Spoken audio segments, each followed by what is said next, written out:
Hello, everyone. Welcome to Just for the Love of Reading, where we read books to inspire, motivate, and empower. Today's book in our book club series is titled Homegoing by Yaa Gyasi. So this is actually the second book review that I am doing on a book by the author Yaa Gyasi. The first one that I did was for Transcendent Kingdom. I will leave the link below, so if you're interested in checking that out, click the link below. So, this novel is actually Yaa Gyasi's debut novel, okay? And this novel has been critically acclaimed and has received so many awards and recognitions, and they are the following. She has received the PEN/Hemingway Award for Debut Novel, the Audie Award for Literary Fiction and Classics, the American Book Award, the National Books Critics Circle John Leonard Prize for Best First Book, the Violet Prize for Creative Promise in Literature, and Homegoing made the New York Times 100 Notable Books of 2016 list. Now, this novel falls into the genres of historical fiction and saga. The author Yaa Gyasi describes her debut novel as follows. Homegoing is a novel that follows the family lineage of two half-sisters. Effia, the wife of the British governor of the Cape Coast Castle, the slave fort that still stands in Cape Coast, Ghana today, and Essie. She was kept in the castle as a slave before being sent to America. The novel follows 250 years of American and Ghanaian history, toggling back and forth between the descendants. So the novel starts off with Effia, and the reader immediately learns that on the night that Effia is born in Fantasyland, a fire breaks out and destroys her father's crops. And so this novel starts off in 17th century Ghana, West Africa. And these different Ghanaian communities and tribes all live together or live in their respective communities and villages. And so growing crops at that time was the foundation of every village, right? Not only did growing crops allow for their livelihood and, for their economic prosperity, but the ability to grow crops represented prosperity and strength for a family, and it really affected a family's reputation. So if a family was unable to produce any crops, it produced the opposite effect, right? Where a family wasn't respected as much, the reputation wasn't great, and it actually affected the family so much so that it actually affected a woman's marriage prospects. And we will hear about that through some of the descendants of Effia, including Effia herself, right? So she's born on this night. It's a very unfortunate night, and we learn that Effia as a baby and as a child didn't really have the best experience, right? She was unable to latch onto to get the milk to eat, and so she was very, very skinny as a baby. And then her father's wife, Baba, used to beat her for many, many years. And so Effia didn't really have the best childhood in that aspect. And then all that changes when Effia becomes an adolescent, right? And she's blossoming into this beautiful young lady. So much so that they name her Effia the Beauty. And this really changes the trajectory for her family, because with her blossoming beauty, the community starts to give them praise and start to bring them gifts and start bringing them offerings. And there are a lot of men in the village who are seeking her hand in marriage when the time comes. And so Effia is blossoming in her adolescence, and she finally receives her cycle, okay? And so, as a young girl, once you receive your cycle, that is a very important milestone, because it, represents your transition into, being a young lady, a woman. And so once she receives that, that is when she will be able to get married. And so her father's plan for her was for her to marry the village chief. She was next in line to be one of the wives of the village chief. And so when she does receive her cycle, Effia ends up telling Baba of this experience. And Baba, her father's wife, tells her, don't tell anyone, right? And because knowing that if, her father found out, then he would prepare her to marry the village chief. So I have to add that Baba, Effia's dad's wife, had other plans for Effia. And so what she was able to do was she was able to convince Effia's father that Effia was in fact cursed because of the fact that she was born on the night of the fire, and the fact that Effia's father's crops can't grow, that she's basically a curse for the family, right? She was born in the night of the fire, the crops won't grow, she's an adolescent girl, and she hasn't received her cycle, which she has, but that's what she tells Effia's father. So Effia's father ends up allowing her to marry James, the British governor of the Cape Coast Castle. So the marriage between Effia and James existed at the time in 17th century Ghana, where African tribes were doing business with the British, right? So not only did that include selling slaves, but that also included allowing for the British men to marry the local woman, right? And all of this was part of business deals and business transactions. So again, Effia does not end up marrying the village chief of Fantiland. She ends up marrying James, the British governor. Okay? And so they, marry her off. She's, marries James. She's living in the Cape Coast Castle. Years are going by. She's living her life. And then she realizes or becomes aware of the dungeons below. The dungeons below where the slaves are kept, right?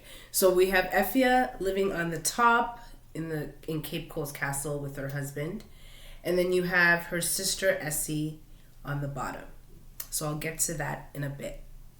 So back to Effia. So Effia, years go by and she's, living her life in the Cape Coast Castle with her husband, and she gets news from her brother that her father is dying. So she goes back to her village in order to see her father for the last time. And it is there that her father confesses to her that Baba, her father's wife, is not her real mother. Right? And in fact, her mother was a house girl that her father impregnated. And on the night of the fire when she was born, her real mother escaped and left. Okay? So this is where Effia finds out the truth of her parents and her mother and everything that, that was kept from her all her life. Right? And then when she does see Baba after her father passes, Baba ends up giving her a stone that her mother left behind. And this black stone is what is the only piece of symbolism or of anything that Effia has of her birth mother. So the story of Essie starts with her in the slave dungeon below, right? Where her sister is living above. So this is the time to really tie into how Effia and Essie are half sisters. Okay. So Effia again found out that her mom was a slave girl who her father impregnated and ended up running away on the night that she was born. And so Essie's mom is they share the same mom, right? So Mama ends up starting a new life with a new man after she runs away, after giving birth to Effia.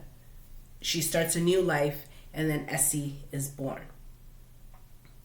So Essie, before her capture and, into slavery, Essie lived a really great life. Her father was a well-respected warrior in the village. He was a well-respected man, right? And like warriors in the village, they used to, go and raid other villages and take people as prisoners, right? And so this was a common thing that was done. And on a particular raid, they ended up taking a certain group of people as prisoners, one of them being the daughter of the chief of the village that they invaded. So this girl plays a very big role in Essie's life because it is she who lets Essie know her mother's background, lets her know that her mother was once a house girl who was impregnated by her master and ended up running away. So before that, Essie didn't know about her mother's past, right? And so she finds out from this slave girl about her mother's past. And so when she finds this out, Essie feels a level of gratitude, and she feels like she owes this girl something. And so the girl asks her to do a favor. And to make a long story short, this favor that Essie ends up doing allows for the slave girl's father to find out that she's still alive. And so the slave girl's father ends up raiding Essie's village, and that is how Essie is captured and sold into slavery. Okay, and so that is her story. And it was just one of those things where it was one of those choices that was made, and those were the consequences that came from it. What I'm going to focus on, or the parts that really stood out to me in this novel, are the following: trauma, generational trauma, heirlooms, and the symbolism and importance of heirlooms, as well as the different historical periods within the novel. Let's start with trauma. So there is a trauma, lingering trauma, that transcends through each generation from both sides, from both Effia's side and Essie's. So I'll start with Effia. So with Effia's side, there's a trauma that it involves a fear of fire. Okay?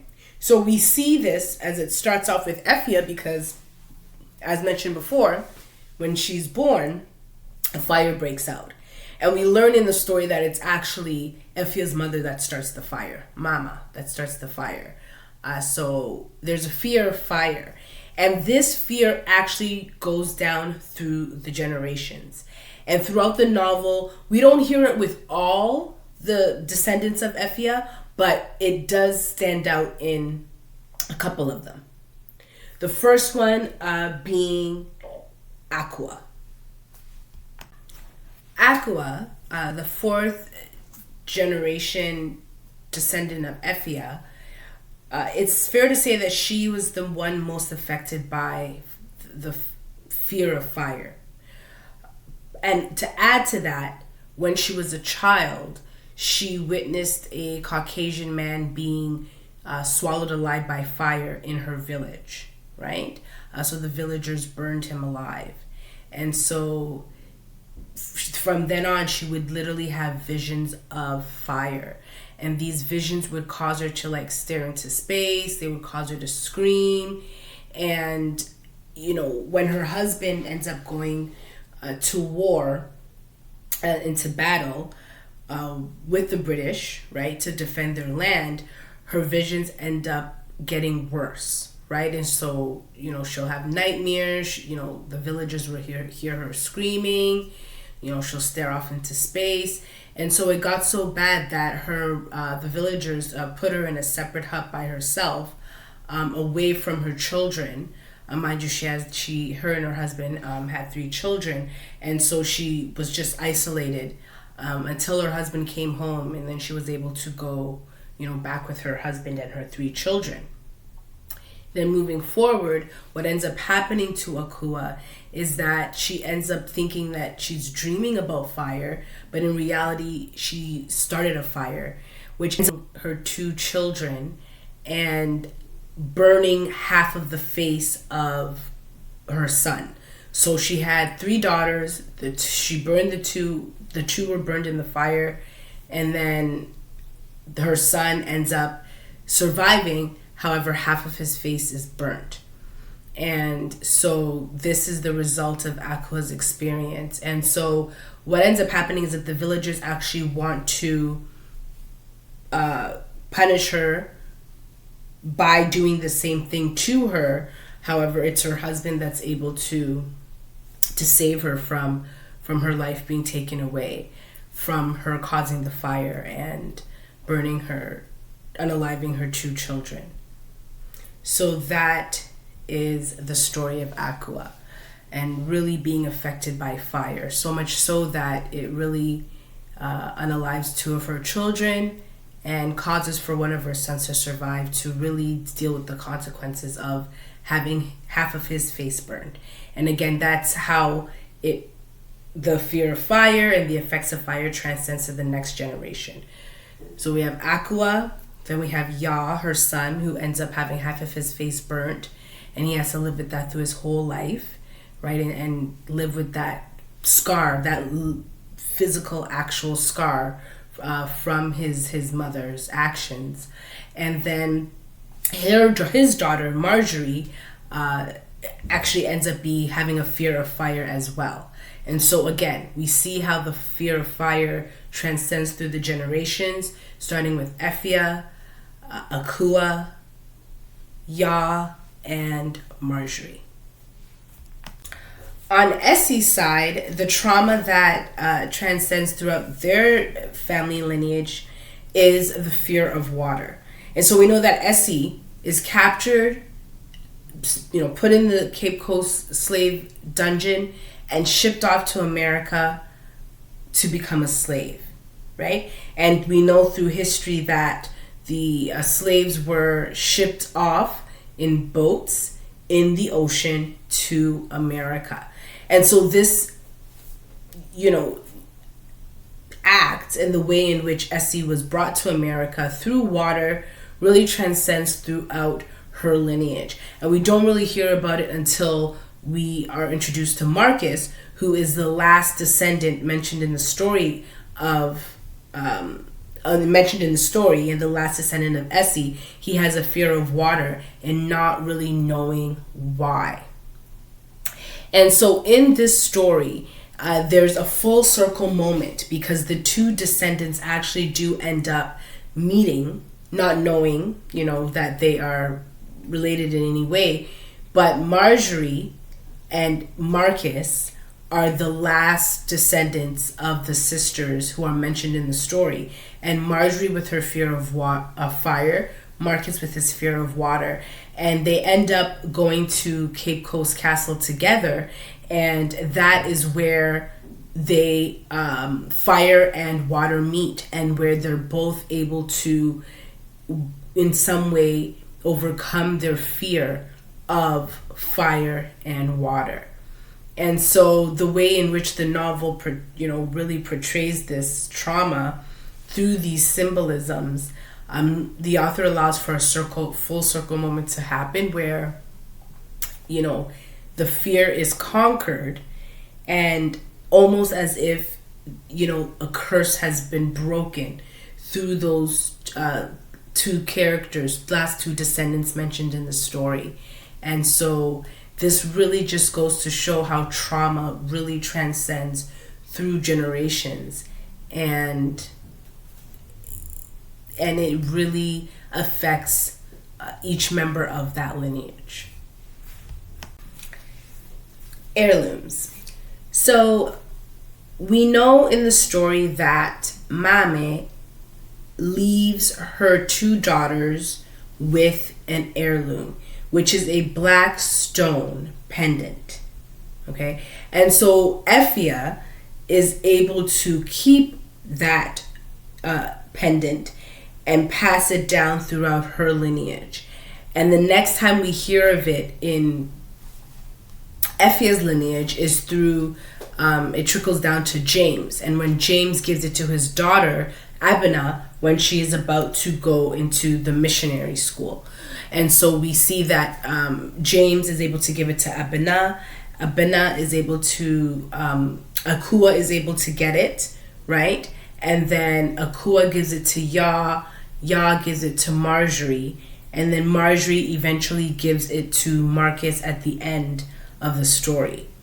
And to be honest, I was just like, why did she give that to him? It was such an important heirloom in the family. But I don't know. I guess it was just to kind of tie that whole full circle moment for them. But, you know, it was something that was passed on from generation to generation. And if the author mentioned 250 years, that black stone pendant was able to last for that long. And I just think that that really just shows the importance and symbolism of heirlooms, that, you know, something is cherished and taken care of and passed on through each generation. And, you know, whoever is holding it, the descendants before you were able to hold it and touch it. And that thing that literally is passed down and is touched by so many people within your lineage that maybe you've never even met. It really just made me have a greater appreciation for heirlooms and how important it is and how special it is, and how it, you know, it's such a big responsibility, you know, to hold on to it and cherish it and make sure that whoever is owning it at the time does their part and passes it down to the next generation, and so on and so forth. So I really, really appreciated it with that. In the case of Essie, Mame did give Essie the same thing. She gave her the black stone pendant, but Essie lost it when she was captured and wasn't able to carry that down. And so we see that opposite effect of, you know, an heirloom being untraceable and being lost and not being able to have that part of your family member with you even after they're gone from you. And so we see that Essie also is not happy about that. You know, that was the one thing she had of her mother, though, and she knew her mother, right, because she was able to grow up with her, but she just she wasn't able to hold on to it. And so we see how that also affects Essie as well. So yeah, I really just, again, have a greater appreciation for heirlooms and the fact that families carry that tradition and carry those valuable pieces throughout the generations. The historical context part of the novel really caught my attention because, again, this novel is transcending over 250 years. So the descendants of both Essie and Effia experienced different things during different time periods. So I'll start with Effia and the main historical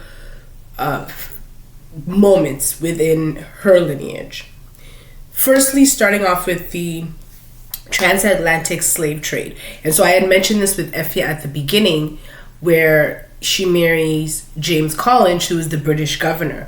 And so during 18th to 19th century Ghana, which was actually formerly known as the Gold Coast, this is where a lot of the slave trade took place and a lot of the marriages took place between the British governors and the local women. And then we also have British colonization. So after slavery was abolished, the British made Ghana a colony. And so they still had control over Ghana.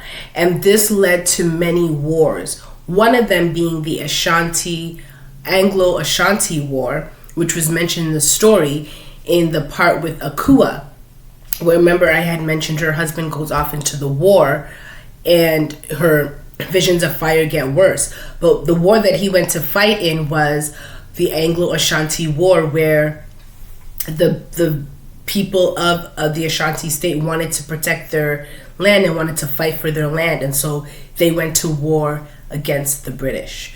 So those were the two historical moments mentioned from Efia's lineage, which was colonization as well as the transatlantic slave trade. The historical periods mentioned in the novel also actually on the side of Essie. It starts with the American South, right? So this deals with the Americans who were enslaved in the South and were working on the plantation. And as we go through Essie's descendants, we really see the lives that they had while working as slaves and the hardships that they went through living in America as slaves in the South. And that was very unfortunate. Then we get into the Reconstructive era. So this is after slavery has been abolished, right? After the American Civil War. However, there was a time, the story mentions one of the descendants, H. He was alive during the time of the coal mining system. So after watching a few interviews with the author, she mentions this historical period in America where a lot of African Americans were arrested and sold into private companies to work in places like the railroad and coal mines, right? So slavery had ended, but there was still a way to reinstate slavery where they would arrest African American men for no reason, really, and then sell them to these companies to work.